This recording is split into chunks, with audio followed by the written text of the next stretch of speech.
Welcome to our channel where we delve into the darkest corners of the human experience, where fear festers and nightmares take shape. Tonight we unpack 3 terrifying tales of unclaimed luggage, each one a chilling reminder that the things we carry can hold secrets darker than we can imagine. Turn off the lights, sit back and prepare to be haunted as we journey into the unsettling world of forgotten baggage and the horrors they hold. Picture this: the harsh fluorescent lights of the airport baggage claim, the echoing announcements, the endless carousel spitting out forgotten journeys. Among the ordinary suitcases, a nondescript, hard-sided case sits alone. Days turn into weeks and the case remains unclaimed, a silent sentinel in the bustling terminal. Airport staff, bound by protocol and curiosity, finally decide to open it. The lock clicks open and a musty odor wafts out, the scent of stale air and something else, something unsettling. Inside, neatly folded, lies a collection of old photographs. The images are mundane: a smiling family, a young couple on a picnic, children playing in a park. But something feels off. The smile seems strained, the eyes hold a certain emptiness, a haunting familiarity. As the airport worker sifts through the photographs, a chill crawls up their spine. Each photo, though seemingly innocent, carries an undercurrent of dread.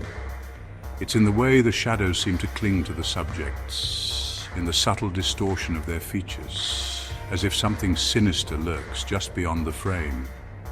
At the bottom of the suitcase, beneath the weight of forgotten memories, lies a small, leather-bound journal. Its pages are filled with frantic scribblings, the ink faded and smudged.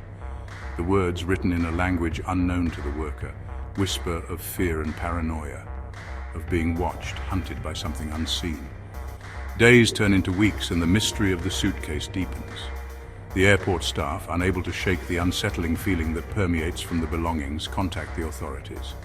Detectives arrive, their faces grim as they examine the photographs and the cryptic journal. They too sense that something is amiss, something sinister lurking beneath the surface of this forgotten luggage. The investigation leads them down a rabbit hole of dead ends and whispered rumors. The people in the photographs are never identified, their identities lost to time and circumstance.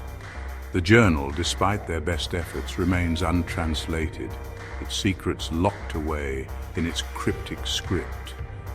The airport suitcase, once an object of curiosity, becomes a haunting reminder of the unknown, a tangible symbol of the darkness that can lie hidden in plain sight. The case, now empty, is stored away in an evidence locker, but the unsettling feeling it evokes lingers, a chilling testament to the secrets we carry and the mysteries that remain unsolved. The Greyhound bus station, a crossroads of transient lives, a place where people come and go, leaving behind fragments of their journeys. In the dimly lit corner, beneath a flickering fluorescent light, sits a worn leather duffel bag, its once vibrant color faded to a dusty gray. It sits there for days, untouched, unnoticed, except for the occasional wary glance from passers-by. One evening, a young woman, her eyes filled with a mixture of exhaustion and apprehension, notices the bag. She's been traveling for days, her own meager possessions stuffed into a battered backpack. The sight of the abandoned bag sparks a flicker of concern, a sense of unease that settles in her gut. She approaches cautiously, her hand hovering over the worn leather. A faded luggage tag dangles from the handle, the name and address barely legible. She runs her fingers over the embossed letters, a chill running down her spine as she makes out the name Emily, a name eerily similar to her own. Curiosity compels her to investigate further. She unzips the bag slowly, the sound of the zipper echoing in the near-empty station.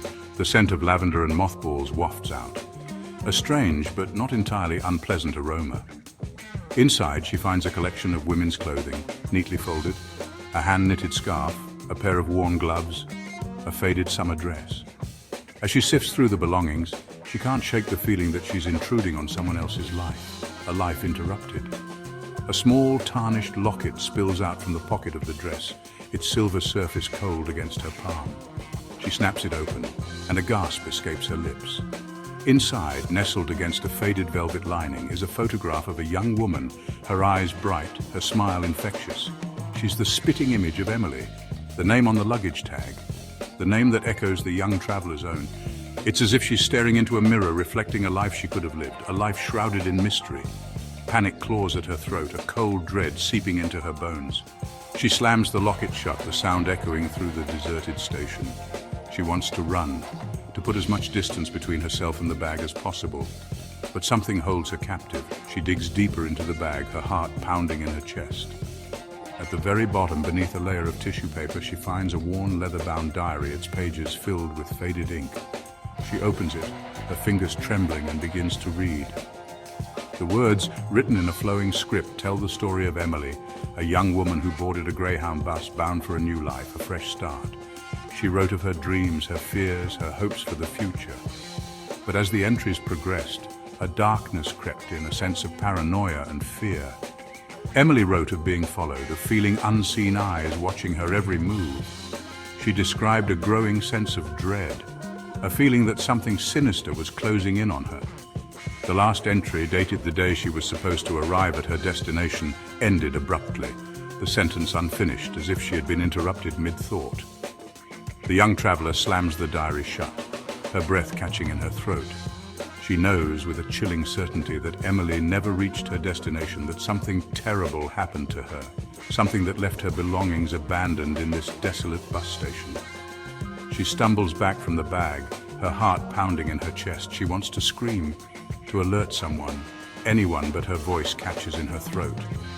She knows with a sinking feeling that no one will believe her, that the mystery of Emily's disappearance will remain unsolved. Chapter 3. The Train Station Trunk. The train station, a place of arrivals and departures, of journeys begun and others tragically cut short.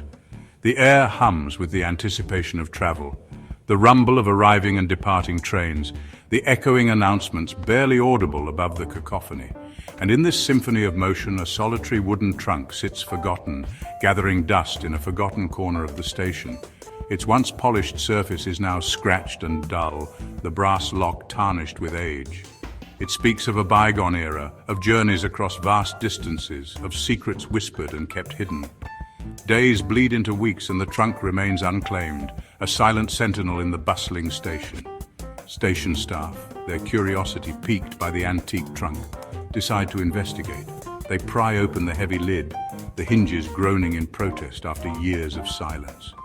The musty scent of old wood and mothballs wafts out, mingled with something else, something vaguely unsettling, like the lingering scent of decay. Inside, nestled amongst yellowed linens and moth-eaten velvet, lies a collection of antique medical instruments, scalpels gleaming dully in the dim light, forceps with an almost skeletal appearance, syringes that seem to whisper of forgotten pain. The sight sends a shiver down their spines, a primal fear of the unknown. As they delve deeper into the trunk's contents, they uncover a series of leather-bound journals, their pages filled with spidery handwriting. The language is archaic, almost indecipherable, but the few words they can make out send a chill down their spines. Experiments, subjects, transcendence. The station staff, their initial curiosity replaced by a growing sense of dread, contact the authorities.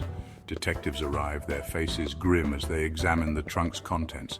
They recognize the tools of a surgeon, but these instruments seem different, altered, as if designed for a more sinister purpose. The journals, they soon discover, belong to a Dr. Julian Blackwood, a once renowned surgeon who vanished without a trace in the late 19th century. Blackwood, once celebrated for his medical prowess, became increasingly obsessed with cheating death, with achieving immortality through unnatural means.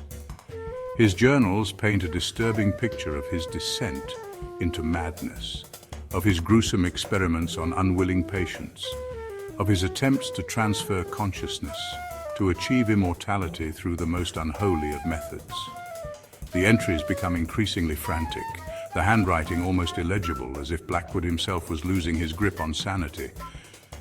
The last entry, dated the day of his disappearance, ends abruptly, mid-sentence, leaving the detectives with more questions than answers. Did Blackwood succeed in his twisted experiments? Did he achieve his goal of immortality, or did his ambition ultimately consume him? The train station trunk, once a forgotten relic of a bygone era, becomes a chilling reminder of the darkness that can lurk beneath the surface of human ambition. The trunk, now empty, is stored away in an evidence locker, but the unsettling feeling it evokes lingers. A chilling testament to the secrets we carry and the horrors that can lie dormant, waiting to be unearthed. Thank you for watching. If you enjoyed these terrifying tales, don't forget to like, subscribe, and hit the notification bell for more spine-chilling stories.